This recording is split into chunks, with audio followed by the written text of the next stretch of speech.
দেখুন একবার কিভাবে তৈরি হচ্ছে আপনার পছন্দের ফুচকা। কোথাও পা দিয়ে মারিয়ে তৈরি করা হচ্ছে ফুচকার খামির, কোথাও আবার বাথরুমের দরজার পাশেই খোলা রাখা হয়েছে কাঁচা ফুচকা, যেখানে হরহামেশাই বসছে মাছি। যে তেলে ফুচকা ভাজছে সেটা আবার মোবিলের মতো কালো, অর্থাৎ পোড়া তেলেই ভাজা হচ্ছে মুখরোচক ফুচকা। এভাবে দেশের বিভিন্ন জায়গায় অস্বাস্থ্যকর উপায়ে তৈরি হচ্ছে জনপ্রিয় এই খাবার। তরুণ তরুণীদের জন্য মুখরোচক খাবার হিসেবে ফুচকা বেশ পরিচিত। আজকাল অবসরে বা আড্ডায় টক ঝাল মিশ্রিত এই খাবারটি না হলে যেন চলেই না। বিশেষ করে মেয়েদের এটি বেশি পছন্দ। তবে আপনি যদি ফুচকা তৈরির পদ্ধতি না জেনে থাকেন তাহলে এই ভিডিওটি আপনার জন্য, কারণ ভিডিওটি দেখার পর হয়তো কখনোই আর ফুচকা খেতে চাইবেন না। রাস্তার পাশে বা স্কুল কলেজের গেটে আমরা যে সকল ফুচকা খাই তার বেশিরভাগই তৈরি হয় অস্বাস্থ্যকর পরিবেশে।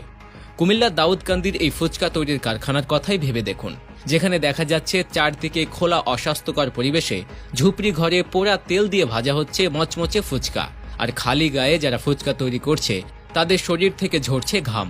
হাতে গ্লাভস পরে এসব তৈরি করার কথা থাকলেও নিয়মের তোয়াক্কাই করছে না কেউ। এমন অনিয়মের কথা জানতে চাইলেও দিচ্ছে দায়সারা জবাব। শুধু কুমিল্লা নয়, দেশের বিভিন্ন জায়গায় কয়েক সপ্তাহের পোড়া তেল আর শরীর থেকে ঝরা ঘাম দিয়ে তৈরি হচ্ছে ফুচকা। একদিকে যেমন দুর্গন্ধযুক্ত আটা দিয়ে এসব ফুচকা বানানো হচ্ছে, অন্যদিকে মোবিলের মতো কালো এবং পোড়া তেলেই ভাজা হচ্ছে তা। সোজা কথায় জনস্বাস্থ্য পুরোপুরি উপেক্ষিত হচ্ছে এতে। রাজধানী ঢাকাতেও এর ব্যতিক্রম হচ্ছে না। কামরাঙ্গী চরের এই ফুচকা কারখানার কথাই বলা যাক। এখানে ঢুকতেই চক্ষু চড়ক গাছ। বাথরুমের দরজার ঠিক পাশেই মেঝেতে খোলা রাখা হয়েছে কাঁচা ফুচকা, যেখানে উড়ে এসে বসছে মাছি। খামির বানাতে মেশানো হচ্ছে পোড়া পাম তেল। পাশের দৃশ্য আরও ভয়াবহ। পরিত্যক্ত বাথরুমের কোমটে ঘিরে রাখা হয়েছে ফুচকা তৈরির যত সরঞ্জাম। স্বাস্থ্যবিদদের মতে অস্বাস্থ্যকর এইসব খাবার খেলে ডায়রিয়া, কলেরা, পেটের পীড়া ও কিডনিজনিত রোগ বাসা বাঁধে শরীরে।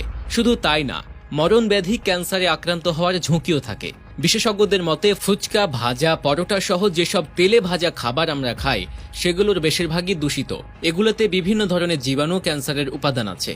তবুও খাদ্য নিরাপত্তার বিষয়গুলো আগে থেকেই উপেক্ষিত, কারণ আইনের শাস্তির পরিমাণ অতি নগণ্য। এই অবস্থায় খাদ্য নিরাপত্তা আইন বাস্তবায়ন করা দরকার। পাশাপাশি ভোক্তা অধিকার অধিদপ্তরের ক্ষমতা বাড়ানো প্রয়োজন শাস্তির পরিমাণ বাড়ানো। তবে এতেও যে কাজ হবে তা নিশ্চিত নয়, কারণ যারা ফুচকা খায় তারা অনেক ক্ষেত্রে এর ক্ষতিকর দিক না জেনেও খায়। বিশেষ করে স্কুল কলেজের শিক্ষার্থীরা। তাই তো শিক্ষা প্রতিষ্ঠানের গেটে কিংবা রাস্তার পাশে ফুচকার দোকান ঘিরে জটলা লেগেই থাকে। আর এর জন্য দরকার সচেতনতা। ছেলে মেয়েদেরকে বোঝানো দরকার এই অস্বাস্থ্যকর খাবার মানব শরীরে কতটা ক্ষতি করতে পারে। মূলত ডুবো তেলে ভাজা যে কোনো খাবারই স্বাস্থ্যের জন্য ক্ষতিকর। ফুচকাও ডুবো তেলে ভাজা হয়। এটি গ্যাস্ট্রিক, বুক জ্বালা পোড়ার কারণ হতে পারে। অতিরিক্ত ফুচকা খাওয়ার ফলে দেখা দিতে পারে ডায়রিয়া, পানিশূন্যতা, বমি বমি ভাব, পেট ব্যথা, হজমে গন্ডগোলের মতো স্বাস্থ্য সমস্যা। এমনকি হতে পারে জন্ডিসও। ফুচকায় ক্যালোরি বেশি থাকায় এটি সহজেই দেহের ওজন বৃদ্ধির কারণ হয়। এছাড়া ফুচকার টকে প্রচুর পরিমাণে লবণ ব্যবহার করা হয়, তাই ফুচকা খেলে দ্রুত রক্তচাপও বেড়ে যায়। এভাবেই তরুণ তরুণীদের পছন্দের খাবারটি শরীরের ক্ষতি করে যাচ্ছে দিনকে দিন।